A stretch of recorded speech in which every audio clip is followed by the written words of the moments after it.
Hey y'all, welcome to JDUB-Woodworks. So I have got a really special treat today because I've got this gnarly piece of driftwood. I'm not sure what kind of wood it is, but it's got a lot of really cool characteristics that I don't want to lose by sanding it or carving on it. So what I'm actually going to do is keep it pretty natural, but I am going to burn this thing and see what kind of finish we can achieve by burning it. I really think it's going to pull out a lot of those details that you can see right there. That's going to be absolutely amazing. So stick around for the process. It's going to be a lot of fun, and we're going to make a big old mess today. Come on.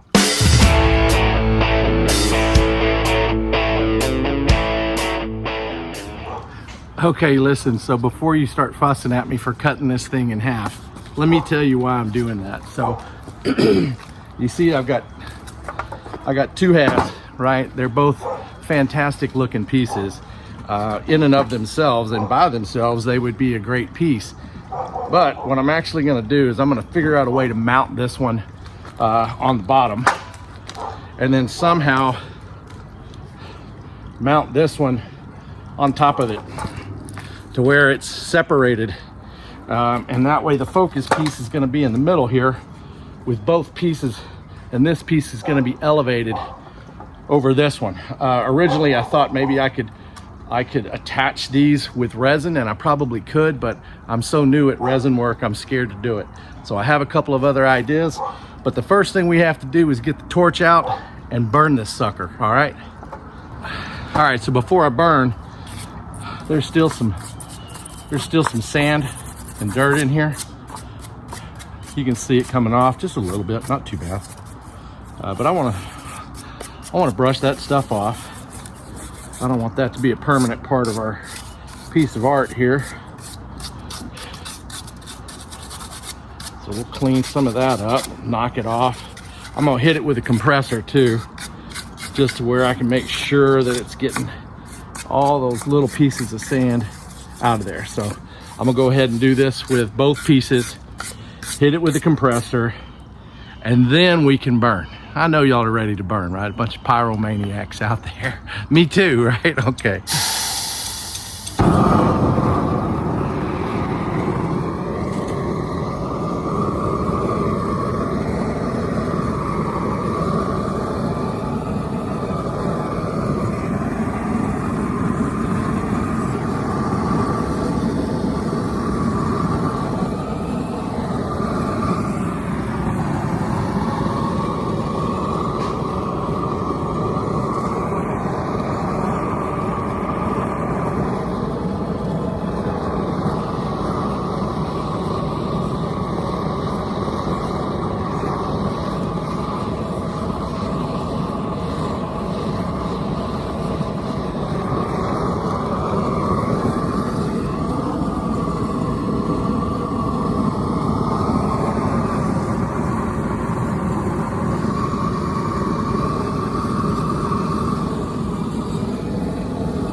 Yeah, so that little piece right there has got some sap coming out of it. We're gonna let that cool off just for a little bit before I start the other one.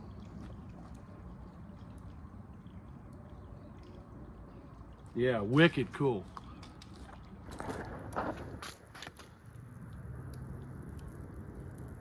Yeah, man, that is super cool.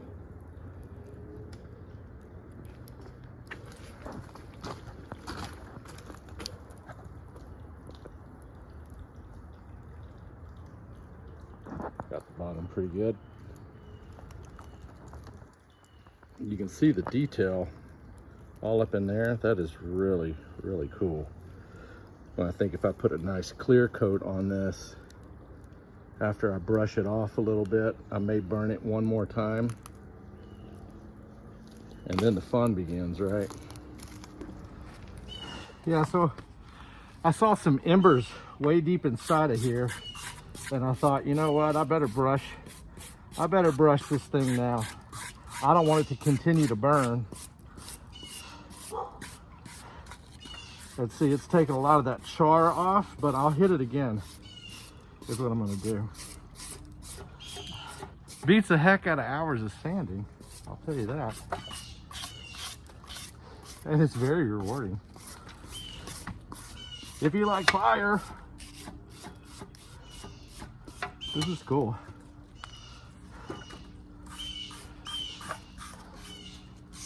Yeah, I'll have to hit it one more time.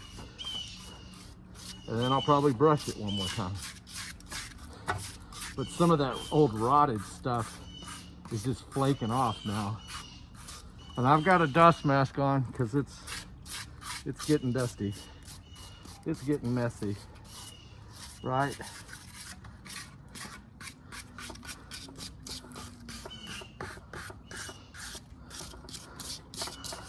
Yeah, so, you know, I like to work with all different types of wood, but driftwood is just so organic. I love the way it looks. You never know what kind of piece of wood you're messing with. Well, you might know, but you know, whether you pulled it from a river or a lake.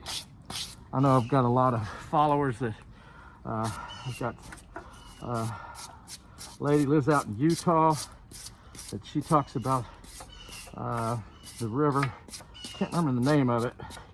I think Karen lives out there. And then I got Amy Jo.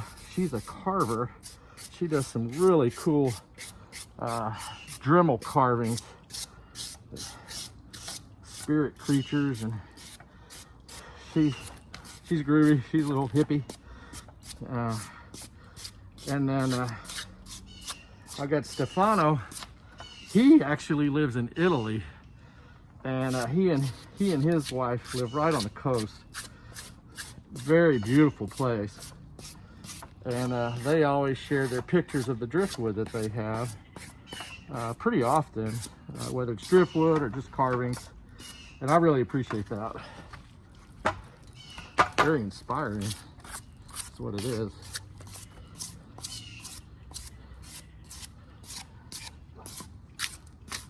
Yeah, I'll hit it one more time before we move to the next stage. So you just keep hitting it, right? And I mean, it's just, the more I hit it with this, I see more detail. I don't know if you can see that. Let me move this over a little bit. There we go. So you can see as I'm hitting it and taking some of that char off, it's actually bringing out some new colors that weren't there before.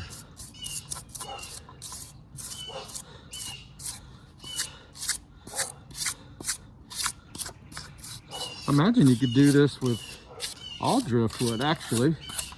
So that may open up some ideas for you driftwood people. And I know you like to keep it natural, and I do too, but from an artistic standpoint, I think this looks really cool.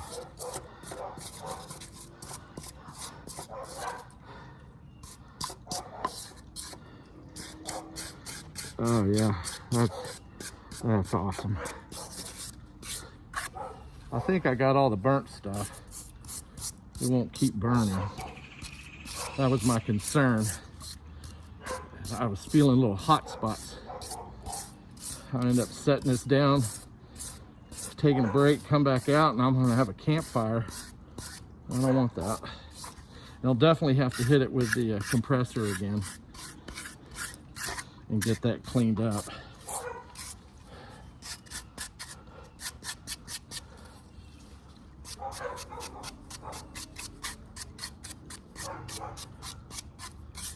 Okay, you get the idea, right? So I'm just gonna keep doing this.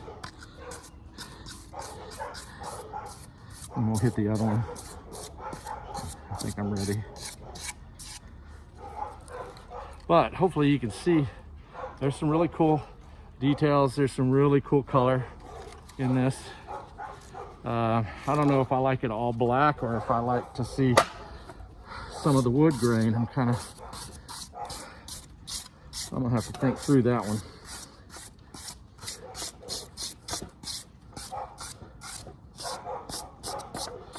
But it's a tone that you don't normally get out of driftwood, you know, the black. So I like that.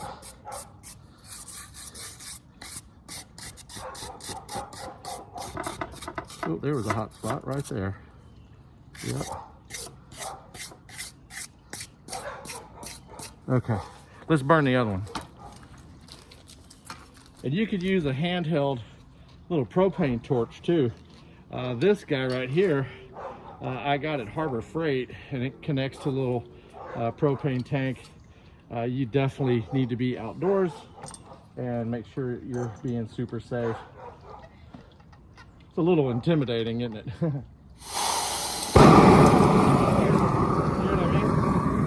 Especially at first.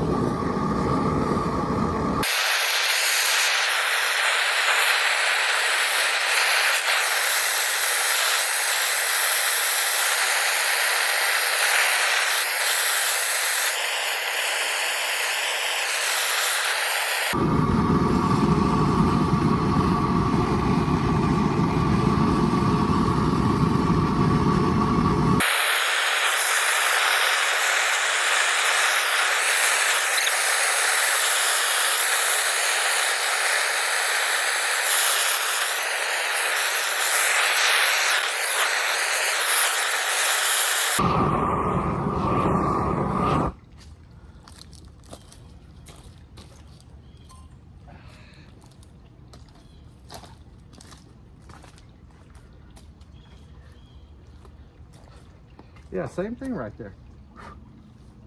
And it's, you know, it's, again, it's, but I don't know, it's got to be sap. It's got to be. Oh, there we go. Cool. Very cool, man.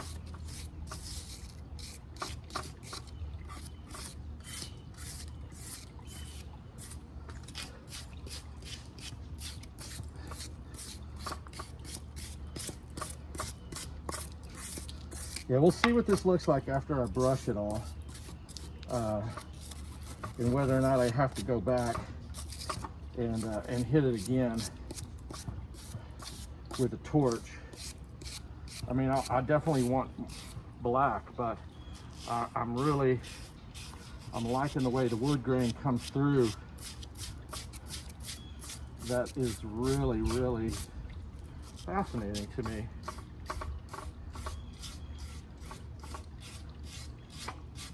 I could really get into this. And you can see there's some great websites and YouTube channels where they're making amazing furniture like this. And I've used this technique before on some smaller projects, but not driftwood. All right, can you see that? So I'm definitely gonna hit it again, because I want more black, and that I took a lot off of this one, but I definitely want that charred look. So now we got to figure out how to attach these two things. That's going to give me a better idea of of what the finished product will look like. So stay tuned.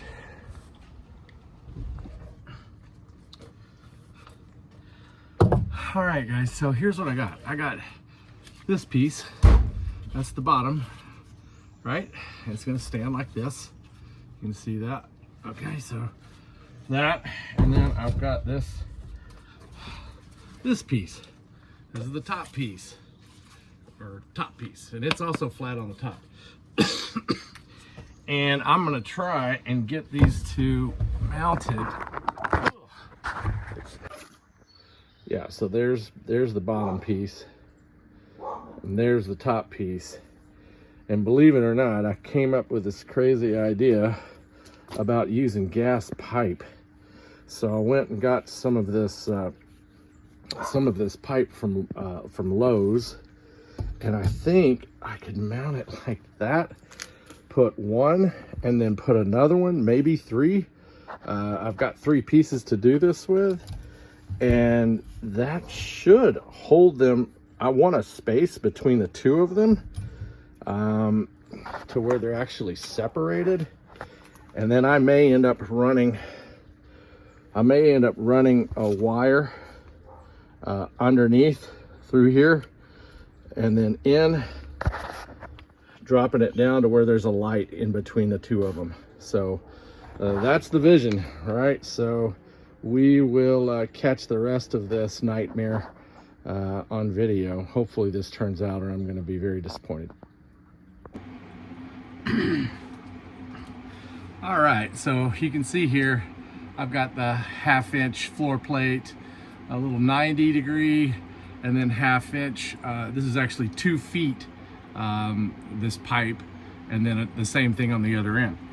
And so attaching this thing, you know, depending on what angle I have on the piece of wood, it may end up being crooked. So I can't figure out for the life of me how this thing needs to screw in to prevent it from being super crooked. I don't know if there's, I just don't know. But I'm just going to mount onto this piece, and then hopefully try and get the angle right for this piece somewhere like this is kind of what I'm thinking. Maybe a little bit. If I'm too far down here, then the top can move. If I'm too, I don't, this is not long enough for me to be way up here. So I'm thinking just somewhere in the middle. Should be able to stabilize it enough to hold it in place. And I'm just going to use some 3-inch deck screws and mount this into that. I can always touch up the end piece with some paint. So let's do this, because I'll tell you right now, if this turns out, it's going to be wicked cool.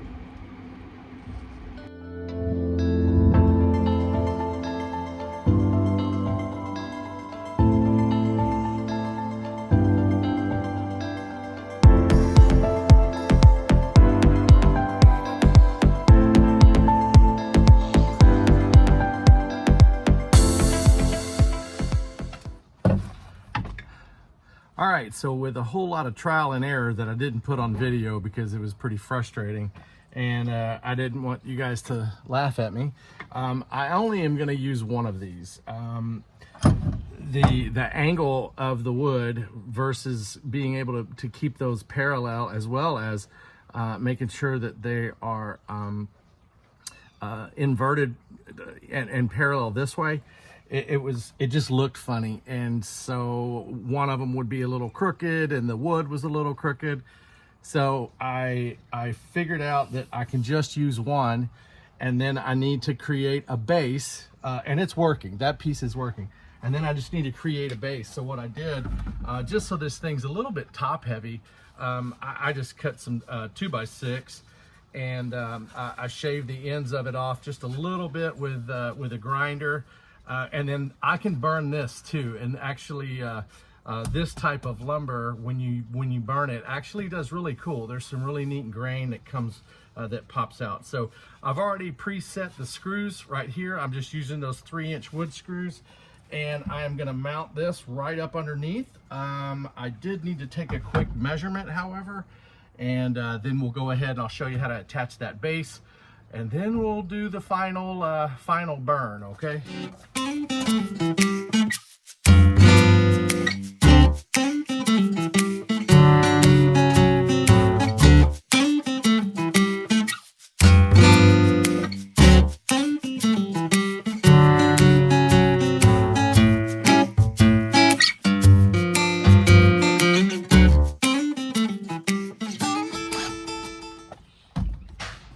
10 degrees cooler and we'd be in gumbo season, man.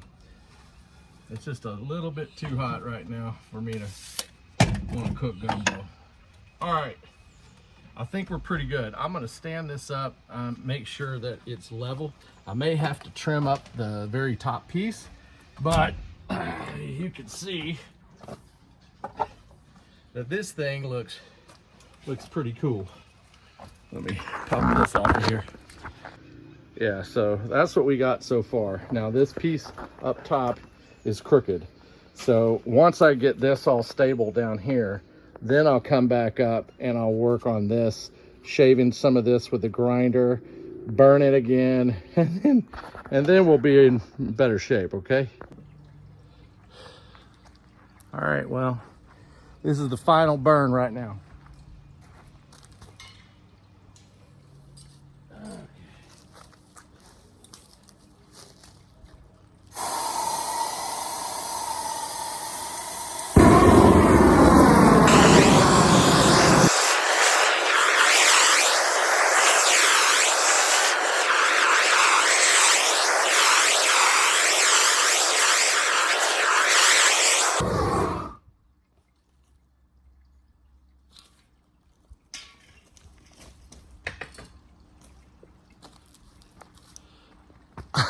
I could literally do that all day long and be the happiest man alive. So that's it, man. This thing, I burnt the heck out of my variety. That's okay. This is good. It's nice and fried. I'm gonna hit that with a brush again and get that final cleanup, and then we'll move this thing into the garage. And that's when we'll start to put on the clear coat. This thing's gonna be absolutely amazing. All right, so we're in the final cleanup stage, and I've got a little steel brush. It's a fairly soft steel brush. If you use one that's too stiff, you can really make some serious marks on the wood, and I really don't wanna do that. I'm just really kind of just brushing off any of the areas that look like they are ashy. You can see the little white stuff in there, but this is just, I'm hardly even putting any pressure on this thing. I mean, it's really light, and I'm just going to go over and give this thing a brush all over, and then I'm going to hit it with the air compressor, sorry, and that'll clean this up really nice. Then we can get into the actual application of the polyacrylic. That's a product that I've talked about a lot. I don't use it a whole lot on most of my pieces because I don't like the glossiness on some of the driftwood, but this piece, this is going to be a little different, and I definitely want to see some shine on here. So I'm going to go ahead and knock this out. You'll see that on time lapse, and then we'll get started with the final finish.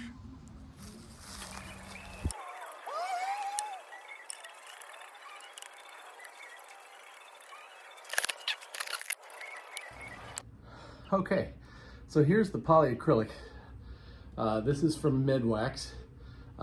It's water-based, so there's really no fumes. It is super easy to apply. You just want to apply just a thin coat, and then you can come back and touch it up as needed or as you want. Now, it does recommend to sand in between coats. I probably won't do that on this piece, only because I'm not really looking for a super smooth completed finish. So anyway, when you open this stuff, it's kind of milky looking, and it goes on that way, but it doesn't dry that way.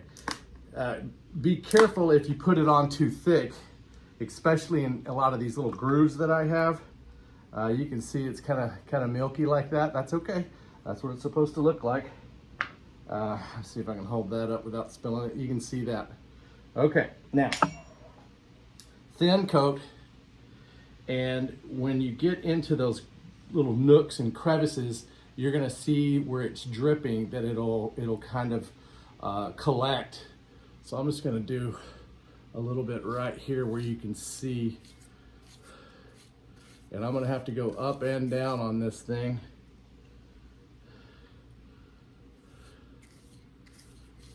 That way I'm getting the coats where I need it. The good thing about this too is it does not really change the color when I've used it on other projects. Let's say like if I did have a piece of driftwood that was really blonde, and I used it on that and it stayed blonde. So it was really cool that it doesn't take away from that natural color. So you can see how it goes on a little milky, but then once it gets absorbed, it gets clear.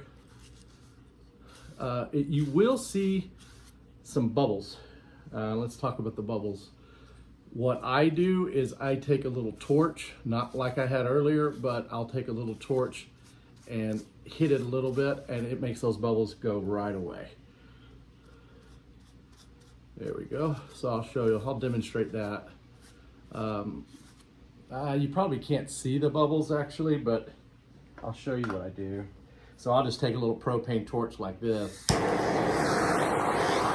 I just hit it a little bit, and the bubbles will immediately go away. No problem at all. Just like that. And so I'll put on a coat, and then I'll come back and I'll hit it with the torch. I'll put another coat, hit it with a torch. So I'm gonna be doing this for the next, I would say 45 minutes to an hour. I'll catch some of it on time lapse, but you know, you get the idea. All right.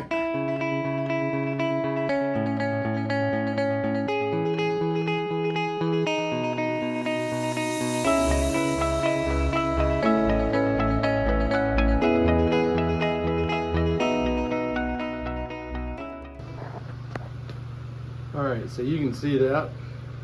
That's barely one coat, right? I hit it with a torch, then I go back, and where you see this little bit, you know, I'm just gonna go in there with a brush, just kind of dab it a little bit.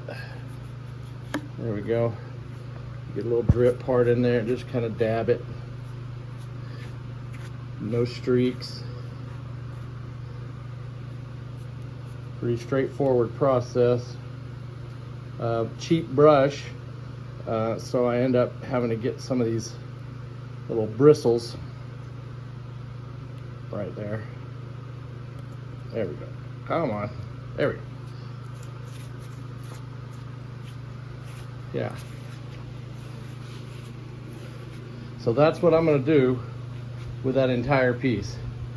And then we'll bring it inside, and this is going to be a plant stand. So I'll put a plant right on top of that, like some type of ivy that's dripping or draping, not dripping, draping. Speaking of dripping, I'll drip down there. Yeah, so I'm gonna go ahead and keep working on this. Well, there you go, guys. There's the final product. This thing turned out spectacular, and really enjoyed learning through the process, and hopefully you enjoyed that too. And maybe this inspired you. If you've got a piece, you want to try something like that. If you saw some things that you liked, or if you checked out other videos, make sure and subscribe. We're right at 499 subscribers today, and so we want to really invite you to be a part of this journey. And this is going to go into our living room, and we'll set a nice plant up at the top. And as soon as this thing dries, I'll make sure and move this into the house, take a picture for you, and it'll be at the very, very end of this video. So give me a thumbs up, subscribe. Y'all take care. Let's keep doing this thing called life, all right? Y'all enjoy.